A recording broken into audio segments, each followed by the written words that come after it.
Hello दोस्तों, आज मैं मुंशी प्रेमचंद की कहानी कर्मों का फल लेकर आई हूँ। तो चलिए आइए सुनते हैं। मुझे हमेशा आदमियों की परखने की सनक रही है और अनुभव के आधार पर कह सकता हूँ कि यह अध्ययन जितना मनोरंजक, शिक्षाप्रद और उद्घाटनों से भरा हुआ है उतना शायद और कोई अध्ययन न होगा। लेकिन अपने अपने दोस्त लाला साई दयाल से बहुत अरसे तक दोस्ती है और कलूफी के संबंध रहने पर भी मुझे उनकी था न मिली। मुझे ऐसे दुर्बल शरीर में ज्ञानियों की सी शांति और संतोष देखकर आश्चर्य होता था, जो एक नाजुक पौधे की तरह मुसीबतों के झांकों में भी अचल और अटल रहता था। जो वह बहुत ही मामूली दर्जे का आदमी था, जिसमें मानव कमजोरियों की कमी न थी। वह वादे बहुत करता था, लेकिन उन्हें पूरा करने की जरूरत नहीं समझता था। वह मिथ्याभाषी न हो, लेकिन सच्चा भी न था। वह मुरावत न हो, लेकिन उसकी मुरावत छिपी रहती थी। उसे अपने कर्तव्य पर पाबंद रखने के लिए दबाव और निगरानी की जरूरत थी। किफायत सारी के वसूलों से बेखबर, मेहनत से जी चुराने वाला, वसूलों का कामचोर, एक ढीला ढाला मामूली आदमी था। लेकिन जब कोई मुसीबत सिर पर आ पड़ती तो उसके दिल में साहस और दृढ़ता की वह जबरदस्त ताकत पैदा हो जाती थी, जिसे शहीदों का गुण कह सकते हैं। उसके पास न दौलत थी, न धार्मिक विश्वास, जो ईश्वर पर भरोसा करने और उसकी इच्छाओं के आगे सिर झुका देने का स्रोत है। एक छोटी सी कपड़े की दुकान के सिवाय कोई जीविका न थी। ऐसी हालातों में उसकी हिम्मत और दृढ़ता का सोता कहाँ छिपा हुआ है, वहां तक मेरी अन्वेषण दृष्टि नहीं पहुंचती थी। बाप के मरते ही मुसीबतों ने उस पर छापा मारा। कुछ थोड़ा सा कर्ज विरासत में मिला, जिसमें बराबर बढ़ते रहने की आश्चर्यजनक शक्ति छिपी हुई थी। बेचारे ने अभी वर्षी से छुटकारा नहीं पाया था कि महाजन ने नालिश की और अदालत की तिलस्मी अहाते में पहुंचते ही यह छोटी सी हस्ती इस तरह फूली जिस तरह मशक फलती है। डिगरी हुई जो कुछ जमा जथा थी, बर्तन भाड़े हांडी तवा उसके गहरे पेट में समा गए। मकान भी ना बचा। बेचारे मुसीबतों के मारे साई दयाल का अब कहीं ठिकाना न था। कौड़ी कौड़ी को मोहताज, ना कहीं घर ना बार। कई कई दिन फाके से गुजर जाते थे। अपनी तो खैर उन्हें जरा भी फिक्र न थी, लेकिन बीवी थी, 2-3 बच्चे थे, उनके लिए तो कोई ना कोई फिक्र करनी पड़ती थी। कुनबे का साथ और यह बेसारो समानी बड़ा दर्दनाक दृश्य था। शहर से बाहर एक पेड़ की छांव में यह आदमी अपनी मुसीबत के दिन काट रहा था। सारे दिन बाजारों की खाक छानता। मैंने एक बार उसे रेलवे स्टेशन पर देखा। उसके सिर पर एक भारी बोझ था। उसका नाजुक सुख सुविधा में पला हुआ शरीर पसीना पसीना हो रहा था। पैर मुश्किल से उठते थे, दम फूल रहा था, लेकिन चेहरे से मर्दाना हिम्मत और मजबूत इरादे की रोशनी टपकती थी। चेहरे से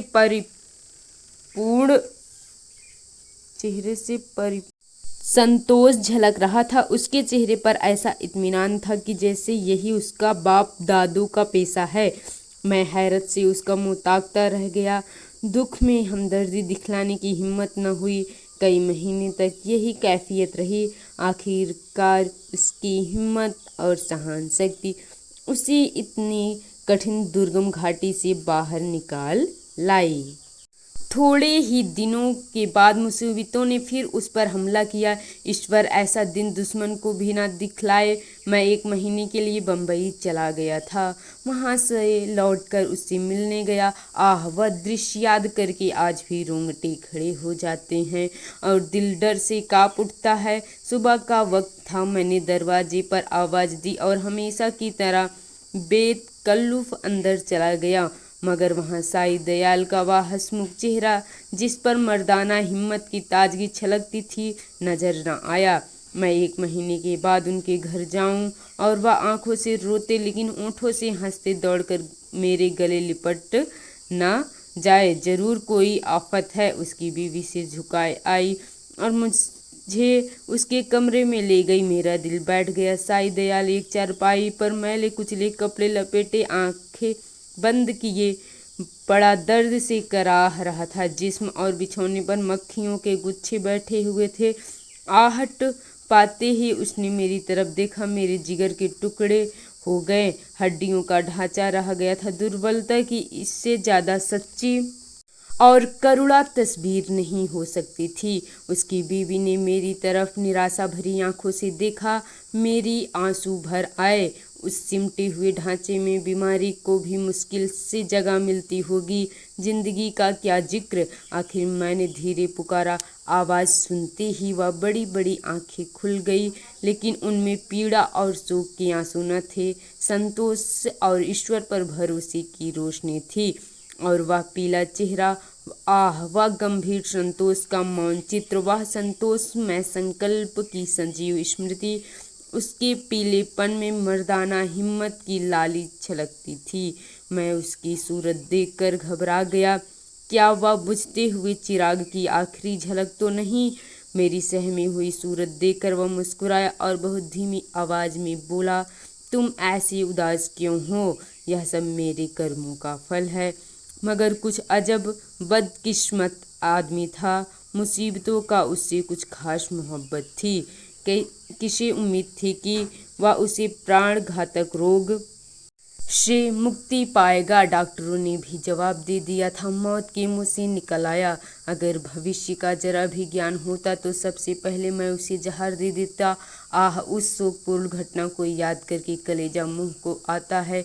धिक्कार है इस जिंदगी पर कि बाप अपनी आंखों से अपने इकलौते बेटे का शोक देखे। कैसा हंसमुख, कैसा खूबसूरत होनहार लड़का था, कैसा सुशील, कैसा मधुरभाषी। जालिम मौत ने उसे छांट लिया। प्लेग की दुहाई मची हुई थी। शाम को गिल्टी निकली और सुबह को कैसी मनहूस अशुभ सुबह थी। वह जिंदगी सवेरे की चिराग की तरह बुझ गई। मैं उस वक्त उस बच्चे के पास बैठा हुआ था और साईं दयाल दीवार का सहारा लिए हुए खामोश आसमान की तरफ देखता था। मेरी और उसकी आंखों के सामने जालिम और बेरहम बच्चे को हमारी गोद से छीन लिया। मैं रोते हुए साईं दयाल के गले से लिपट गया। सारे घर में कोहराम मचा हुआ था। बेचारी माँ पछाड़े खा रही थी। बहनें दौड़ दौड़ कर भाई की थी और जरा देर के लिए ईर्ष्या भी संवेदना के आगे सिर झुका दिया था। मोहल्ले की औरतों को आंसू बहाने के लिए दिल पर जोर डालने की जरूरत न थी। जब मेरे आंसू थमे तो मैंने साईं दयाल की तरफ देखा। आंखों में तो आंसू भरे हुए थे। आह संतोष का वह आंखों पर कोई बश नहीं, लेकिन चेहरे पर मर्दाना दृढ़ता और समर्पण का रंग स्पष्ट था। इस दुख की बाढ़ और तूफानों में भी शांति की नैया उसके दिल को डूबने से बचाए हुए थी। इस दृश्य ने मुझे चकित नहीं, स्तंभित कर दिया।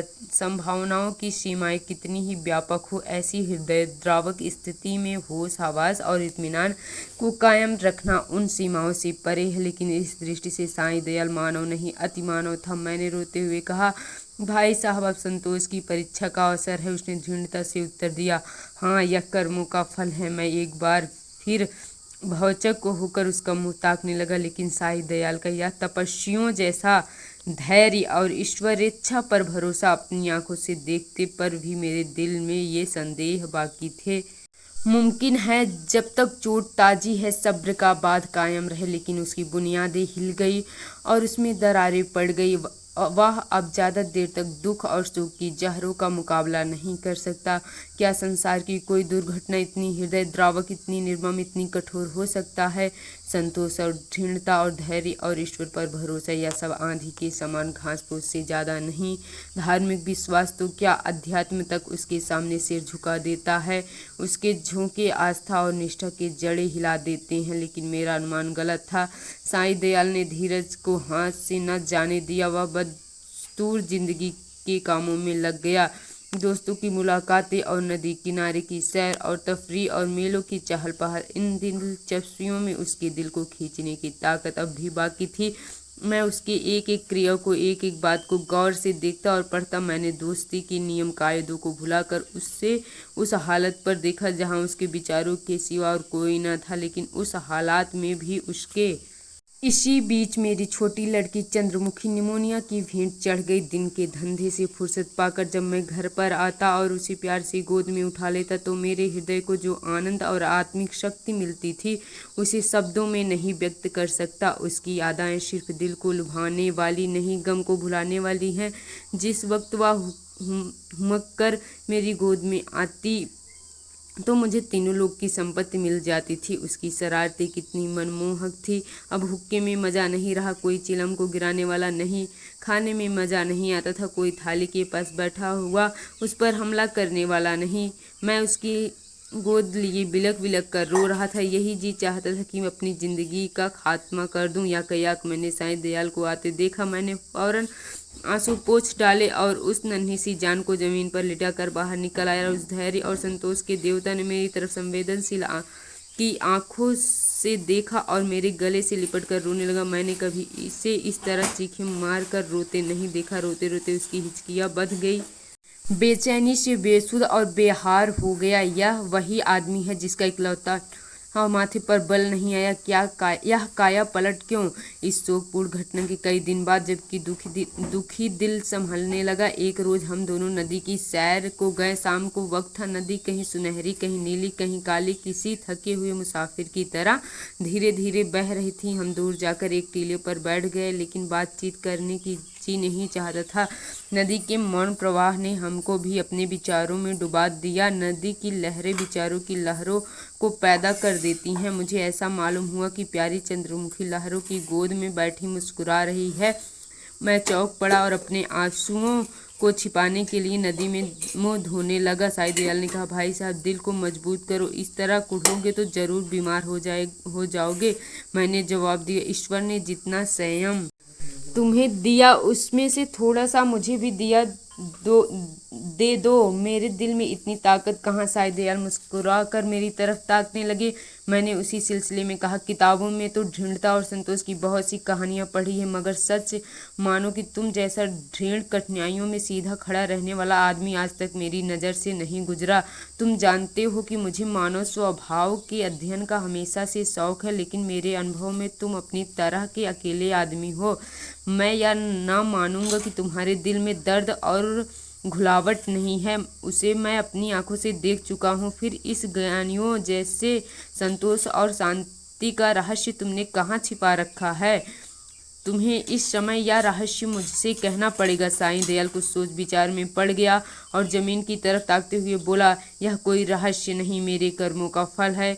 यह वाक्य मैंने चौथी बार उसकी जबान से सुना और बोला, जिन कर्मों का फल ऐसा शक्तिदायक है, उन कर्मों की मुझे भी कुछ दीक्षा दो। मैं ऐसे फलों से क्यों वंचित रहूं? साईं दयाल ने व्यथापूर्ण स्वर में कहा, ईश्वर न करे कि तुम ऐसा कर्म करो और तुम्हारी जिंदगी पर उसका काला दाग लगे। मैंने जो कुछ किया है वह मुझे ऐसा लज्जाजनक और ऐसा घृणित मालूम होता है कि उसकी मुझे जो कुछ सजा मिले मैं उसे खुशी के साथ झेलने को तैयार हूँ। आह, मैंने एक ऐसे पवित्र खानदान को, जहाँ मेरा विश्वास और मेरी प्रतिष्ठा थी, अपनी वासनाओं की गंदगी में लिथेड़ा, और एक ऐसे पवित्र हृदय को जिसमें मोहब्बत का दर्द था, जो सौंदर्य वाटिका की एक अनोखी नई खिली हुई कली थी और सच्चाई थी। उसकी पवित्र हृदय में मैंने पाप और विश्वासघात का बीज हमेशा के लिए बो दिया।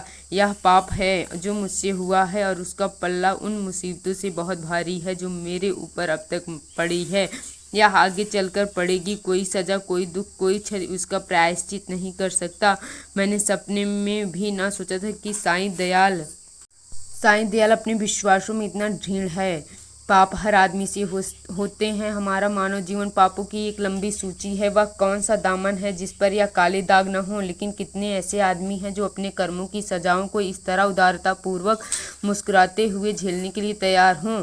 हम आग में कूदते हैं लेकिन जलने के लिए तैयार नहीं होते। मैं साईं दयाल को हमेशा इज्जत की निगाह से देखता हूँ। इन बातों को सुनकर मेरी नज़रों में उसकी इज्जत दुगनी हो गई। एक मामूली दुनियादार आदमी के सीने में एक फकीर का दिल छिपा हुआ था, जिसमें ज्ञान की ज्योति चमकती थी। मैंने उसकी तरफ श्रद्धापूर्ण आंखों से देखा और उसके हृदय गले से लिपट कर बोला, साईं दयाल, अब तक मैं तुम्हें एक दृढ़ स्वभाव का आदमी समझता, लेकिन आज मालूम हुआ कि तुम उन पवित्र आत्माओं में हो जिनका अस्तित्व संसार के लिए वरदान है। तुम ईश्वर के सच्चे भक्त हो और मैं तुम्हारे पैरों पर सिर झुकाता हूँ।